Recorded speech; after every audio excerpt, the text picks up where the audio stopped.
Rebonjour à vous, mes créateurs inspirés. Pourquoi la joie peut être la force motrice de nos projets et aussi de nos états les plus élevés? Parce que la joie est connectée avec l'état de jeu. Vous vous rappelez? Quand on était enfant, on adorait jouer. On voulait juste jouer. On voulait jouer du matin jusqu'au soir. On voulait jouer avec tout. On inventait des jeux. On trouvait que la vie même était un jeu.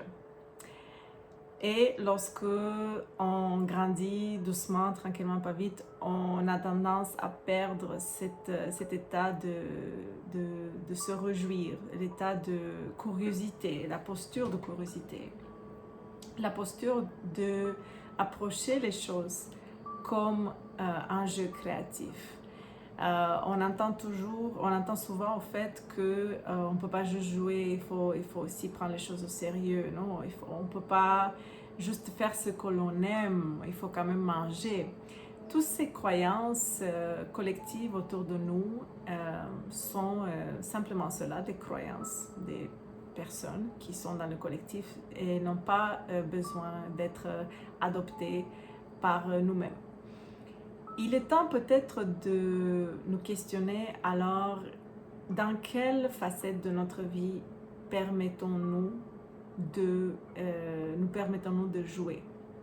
Est-ce qu'on pourrait avoir cette approche de jeu et de cet état de joie dans toutes les facettes de notre vie?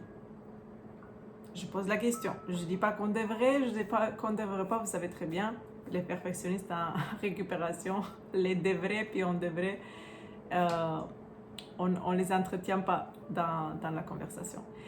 Est-ce que, puisque la joie est tellement inspirante, élevante, elle est tellement contagieuse, à quel moment ou à quel endroit est-ce qu'on a dit, bon, pas trop non plus jouer ou être en joie?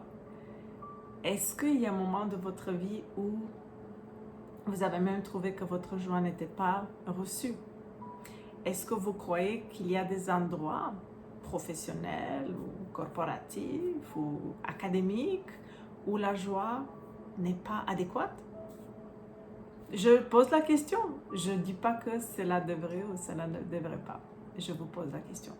Parce que le plus important, en fait, c'est comment nous-mêmes nous décidons de vivre notre vie, comment nous-mêmes nous décidons cultiver la joie. La joie se cultive, oui. On peut chercher la joie dans l'extérieur, dans les activités extérieures. On peut attendre, vivre quelque chose qui nous rend joyeux, ou on peut dire que notre joie est d'observer nos enfants jouer. Oui, c'est très beau. Mais qu'en est-il des autres moments de notre vie? Qu'en est-il de moments où on est en train de travailler seul? Qu'en est-il de moments où on est en train de juste se balader? Qu'en est-il de moments où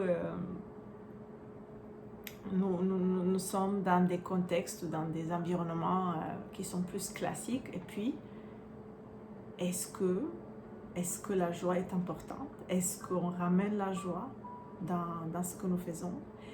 Est-ce que, étant donné qu'on sait par les traits perfectionnistes que se prendre trop au sérieux est super démotivant et aussi plate, sincèrement très très plate, et que cela tue l'énergie élevée d'une journée, est-ce qu'on peut décider d'être en joie intentionnellement? Est-ce qu'on cherche les choses qui nous rendent la joie? Ou est-ce qu'on dit que, bon, dans le temps, quand j'étais enfant, je jouais, j'étais en joie? Ou est-ce qu'on laisse la joie être présente juste dans certains domaines, mais pas dans des autres? Pourquoi se réjouir juste les week-ends, quand on a congé?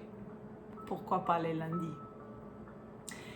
Il se peut parfois qu'on ne fait pas les choses au travail ou dans les contextes de notre quotidien qui nous rendent le plus joyeux. Et à ce moment-là, je vous demanderai, est-ce qu'on peut décider d'être en joie même en lavant la vaisselle? Est-ce qu'on peut cultiver l'état de joie malgré les circonstances extérieures? Je vous pose la question.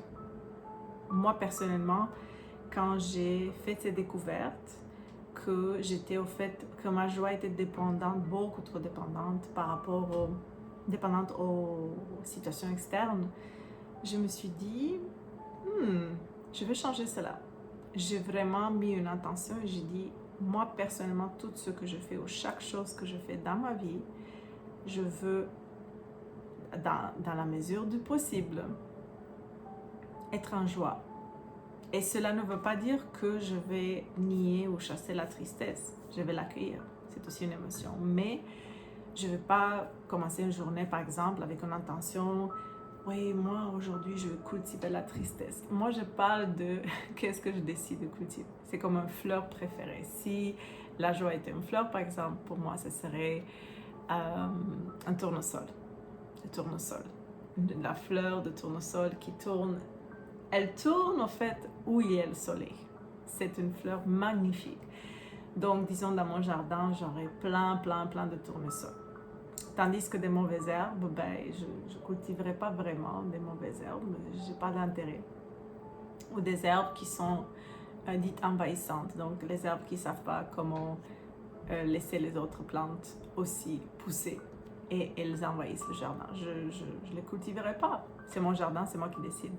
Donc, dans votre jardin, en fait, qu'est-ce que vous cultivez avec intentionnalité? Et est-ce que la joie fait partie des états que vous aimeriez vraiment, de façon intentionnelle et consciente, cultiver dans votre quotidien?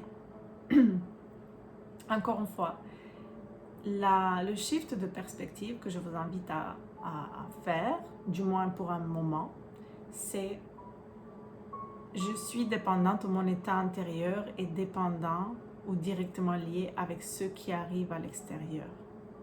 Versus mon état, ma vie est une création qui commence de l'intérieur vers l'extérieur. Et une co-création avec les autres réalités des personnes, avec les autres choix des personnes qui eux aussi choisissent de vivre les étapes qui vivent, qui choisissent consciemment ou inconsciemment, de toute manière, ça se fait. Donc, la joie est une telle énergie qui peut vraiment nous porter sur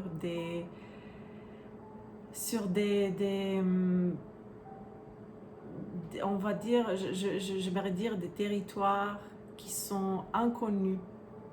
La joie aussi nous porte vers des endroits de créativité qu'on ne voit pas lorsqu'on est dans un état plus rationnel ou dans un état plus neutre. La joie nous donne une vision de la vie qui est vraiment émerveillée.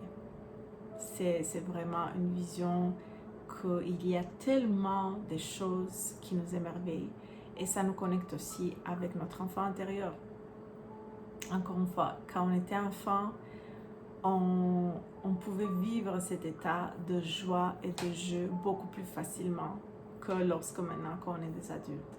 C'est pour ça que je dis la cultivation intentionnelle de cet état est vraiment clé. Donc, je vous inviterai vraiment à penser à tout cela, à partager vos expériences. Est-ce qu'il y a quelque chose qui vous rend joyeux naturellement?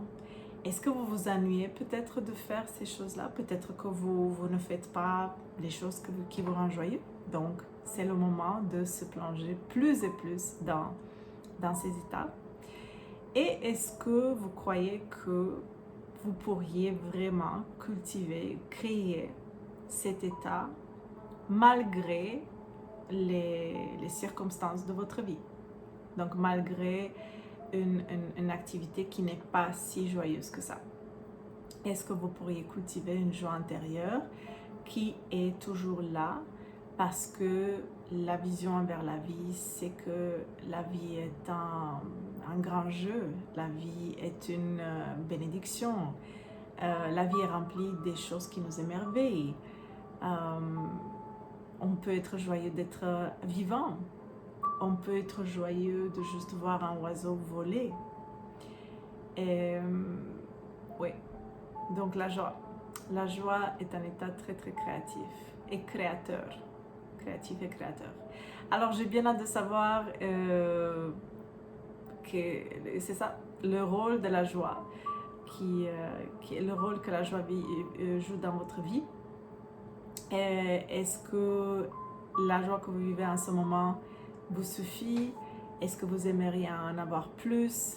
Et comment cette joie-là vous propulse dans des territoires créatifs davantage? Alors voilà pour ce sujet et je vous rejoins au prochain.